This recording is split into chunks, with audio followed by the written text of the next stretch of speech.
Welcome back to my channel. In today's video, we are going to talk about why I quit my day job, and you should too.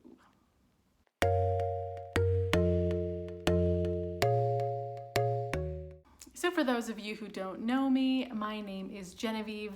I am an intuitive coach and counselor, and I quit my job 5 months ago.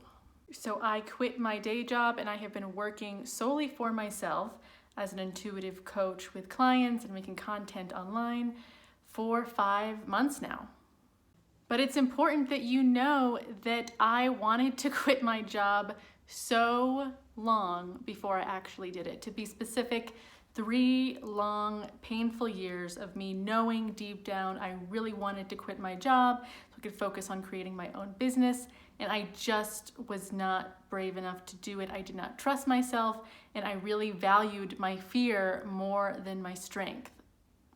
So what I think will be the most helpful for you if you are kind of on the edge, you know you want to quit your job, but you're not sure how, is if we talk about the fears that I faced and address the concerns I had and how I got over them. That will help you to do the same thing so that hopefully you don't have to wait 3 full years to quit your job when deep down you know you want to leave like yesterday. So if that's you and you know you want to follow your dream and your true purpose, keep watching because we are going to jump into my fears right now. So fear number 1, and it's number 1 because it is the biggest. It was the biggest for me, and honestly, it's the biggest for most everyone, and that is money. And money fear is so real. So I have a profound respect for it. It comes from a real place in us that wants security, doesn't want to lose what we already have. And it's really hard to make a change when we're so attached from that fearful place of needing security.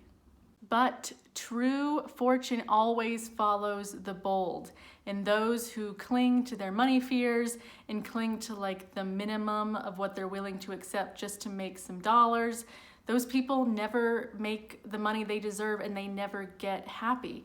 You need to start taking some risks with your money and start investing in what's actually important to you and not clinging to the fearful things that you think about yourself. But there are a few things that you can do before you actually quit your day job that can ensure that your worries about money will be put a little bit at ease. The first big one is having some sort of savings. So something like a savings account or just some extra padding in your checking account that will help you get through a few months if things take time for your business or whatever it is that you're trying to do takes off. I'll be honest though, you really don't need, per se, a lot of money. I'll be honest and say that when I quit my job, I only had about $3,000 in my savings account, and that's honestly not very much money. But it was definitely enough for me to live and to keep my life going in case I didn't make the money that I wanted to make in the few months after I left. And that number will change for a lot of us depending on your living situation and the amount of bills you have in your life. You might actually be able to get by having a lot less in your savings. And then there are some people, and I know these people because they are often clients of mine, who have tens of thousands of dollars saved up, sometimes hundreds of thousands of dollars saved up, and they still don't think it's enough for them to justify leaving their job. That is how powerful their fear is, that even though they have hundreds of thousands of dollars saved up, they still refuse to leave their day job and pursue their passion. So if that is you and you know you have a pretty good padding already, then what are you waiting for? You need to start investing that in what you really want, because when you die, you cannot take it with you. So you might as well start investing it and trusting in the universe and in your true purpose and what you know you are meant to do in this life. And there's one other piece of advice I will give to you to start doing before you quit your day job, and that is to start seriously budgeting and cutting out the things in your spending that are really superfluous and unnecessary. You will save hundreds of dollars a month by doing this. I promise there is stuff that you're spending money on that you might not even realize you're still spending money on if it's like a monthly subscription, or if it's just that you have really honestly never budgeted or tracked your spending and you just didn't even realize you're spending like thousands of dollars a month on shopping at Target. And when you just cut out all that shopping at Target for stuff that you don't really need, you suddenly have saved so much money. So this is something that you really need to start doing before you quit your job so that you can prove to yourself and empower yourself in seeing that you can live on much, much less than you probably are right now and on what you probably think that you can live on.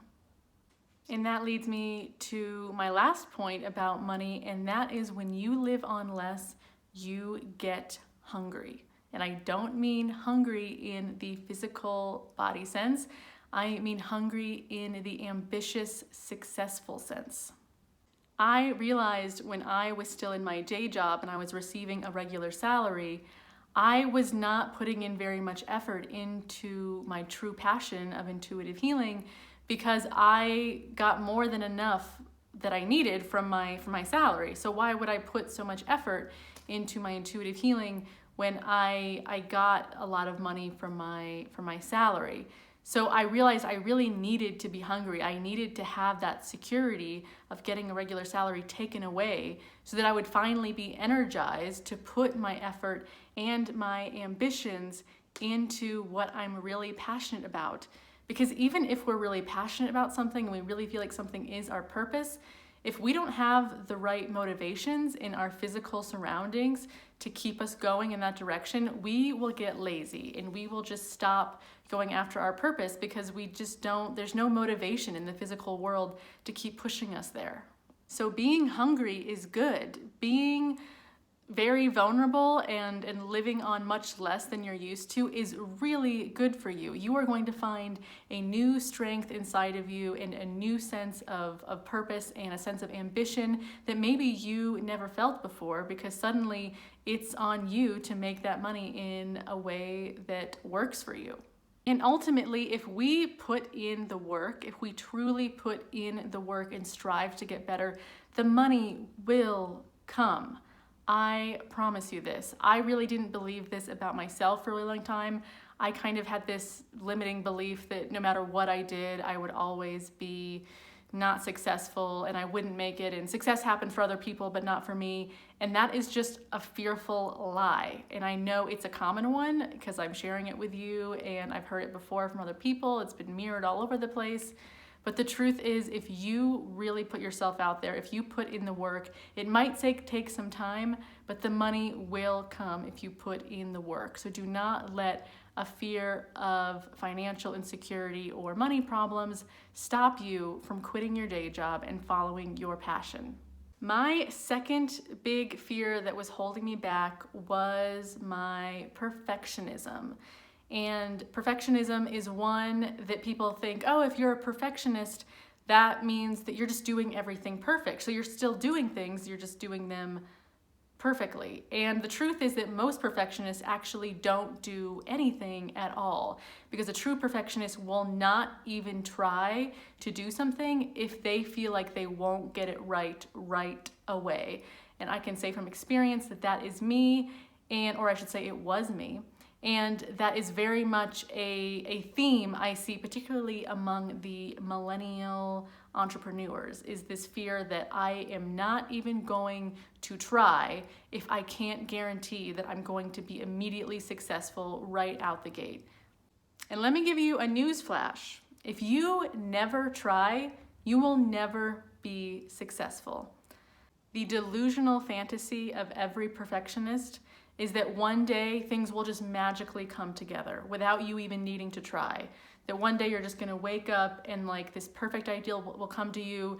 You'll have the perfect motivation and the perfect energy that day to implement it, and all of a sudden it's wildly successful and you're a millionaire. And let me tell you that that is not how true success works. That is not how true manifesting works. And that is never going to get you what you want and get you closer to living your dream and living your purpose. So if you are struggling with perfectionistic tendencies, meaning that you really avoid anything if you feel like you might look kind of messy doing it or that you might make mistakes by trying it, then you really need to do some work on that. There is an amazing book that I read a few years ago called Being Happy. It's by a writer named Ben Tal-Shahar. He is in no way promoting this video. It's just a book that I really love. It's about perfectionism, and I highly recommend it if it's something that you struggle with. He goes into a lot of depth about how you can start overcoming those perfectionist tendencies that are holding you back from who you really are and being successful and also being happy. The last thing I'll say about perfectionists is that they really like to be safe. Once they've found something that they are good at, they will just stick to it and do it over and over again, even if they hate it. And I'm saying that because I know the person who is a perfectionist is listening to this and realizing that they need to wake themselves out of that rut and start seeing their blind spots in that perfectionist area of their life. I challenge you to be messy. I challenge you to show up even when it's hard and you have no idea what's going on. I can't tell you how many times just making these videos I have had to challenge my own perfectionist tendencies. You don't see it because I edit it out, but most of the footage that I get is just me staring blankly into the camera, totally losing my train of thought, or just cursing myself because I am not saying what I want to say in the right way.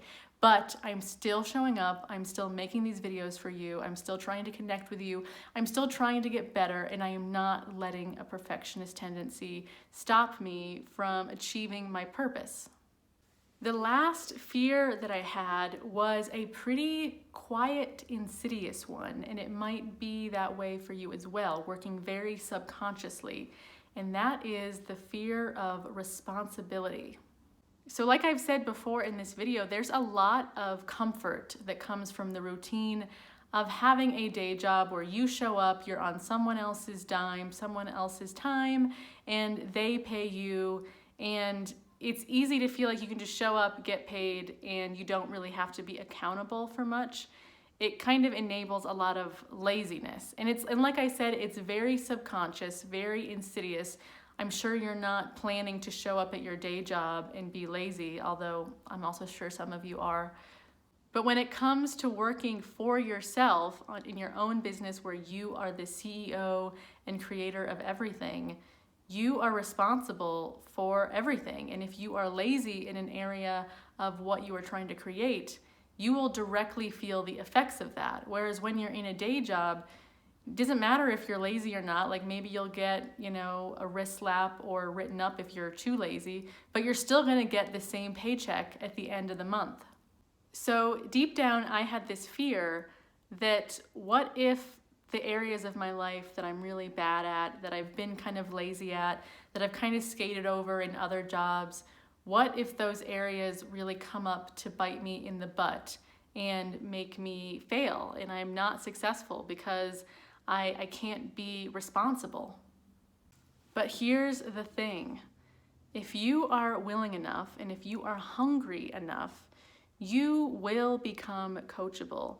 You probably do have areas in your life that you do need to work on it that probably will affect you when you first start trying to do your own business or you try to start doing your own thing. And you will need some coaching around those areas. But you can't quit on yourself before you even try just because you're afraid of what it'll take to become responsible. I have found that one of the key antidotes for this fear is accepting help and being coachable and asking for help in the areas that you know you can't do it. You will learn so quickly and suddenly you will find yourself being responsible. All it really takes is being willing enough to put yourself out there, be a little messy, and to ask for and receive help. And as we come to the end of this video, I am realizing just how deeply interwoven and connected these really big fears are. None of your fears or your limiting beliefs are happening in a vacuum.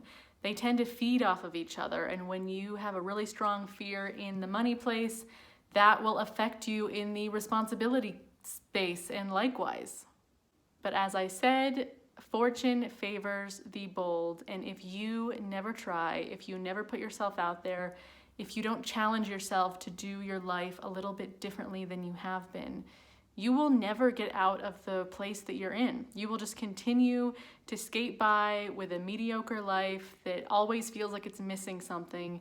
And I do not want you to suffer like that. I did it for 3 years and that was way too long. So if you liked this video, if you got something out of it, please give me a thumbs up. I would love it if you subscribed and commented below and told me your story, told me maybe how long you've been in your day job and what it is that you're actually really hoping to do with your life. I would love to connect with you. Thanks for watching, and I will see you all next time.